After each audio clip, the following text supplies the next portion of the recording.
7h47 sur France Bleu Armorique. Depuis le début de la semaine et notamment en Bretagne, l'organisation des E3C, les épreuves de contrôle continu de première, se déroule dans des conditions parfois houleuses.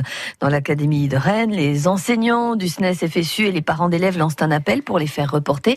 Et on en parle ce matin avec le secrétaire académique SNES FSU. Bonjour Gwenaël Lepé. Bonjour. Il y a des perturbations, on le disait cette semaine, à Montfort-sur-Meux, Vitré, Rennes, Saint-Brieuc, Cesson-Sévigné. Souvent à cause des profs d'ailleurs, parfois des élèves. Est-ce que c'est pas un peu culotté du coup de votre part de demander, de dire que ces épreuves vont manquer de sérénité? Alors les épreuves ne sont pas perturbées à cause des profs, mais il y a eu des blocages à cause des professeurs. Il n'y a pas de blocage à cause des profs, je tiens à le préciser. Dans certains endroits en France. Ce sont des collègues qui se sont mis en grève. Il n'y a pas d'autre alternative pour exprimer la colère qui est celle des personnels enseignants. Nous l'avons dit depuis maintenant plusieurs mois. La réforme du lycée est une véritable catastrophe pour nos élèves.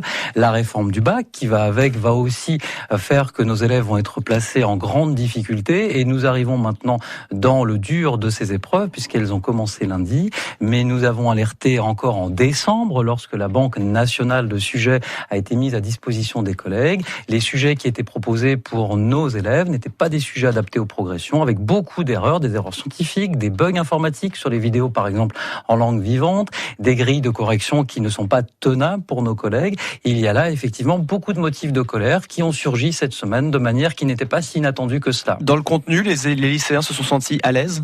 Alors je pense que les lycéens sont en grande difficulté. D'ailleurs, ils nous le disent très clairement qu'ils ont l'impression que c'est la course à l'évaluation permanente. Ils ont besoin de temps pour apprendre. Les enseignants ont besoin de temps pour leur enseigner. Et dès le mois de janvier de la classe de première, c'est déjà le bac qui commence et qui ne se terminera qu'en fin juin de leur classe de terminale.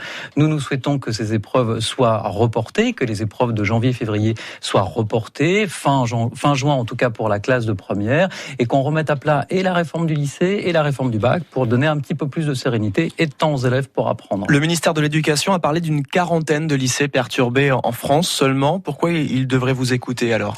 Je crois d'abord que le ministre devrait nous écouter parce qu'il n'a pas vraiment conscience de la réalité, ou en tout cas il y a une volonté de nier les choses et de donner à l'opinion publique quelque chose qui n'est pas vrai. Beaucoup d'établissements, donc vous l'avez dit, c'est vous qui le dites. Je sais pas si c'est pas vrai, c'est qu'il ment.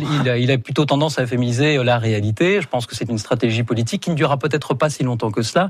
Il y a des enjeux très forts en tout cas, puisqu'on voit que beaucoup d'établissements, vous les avez cités dans l'académie, il y a des dysfonctionnements, des perturbations. Cela va effectivement des manifestations devant les établissements avec des forces de l'ordre présentes. Ce ne sont pas des bonnes conditions pour faire que nos élèves puissent réussir. Il y a nécessité, en tout cas c'est ce que nous demandons avec la FCPE à monsieur le recteur, que ces épreuves soient reportées, annulées et qu'on en revienne à un travail plus serein dans nos établissements. Eh bien on verra si Jean-Michel Blanquer vous écoute sur ces propositions et sur ces demandes. Merci Gwenaël Lepé. Vous serez aussi mobilisés les enseignants demain pour la nouvelle journée de grève contre la réforme des retraites. Bonne journée. 8h moins 10.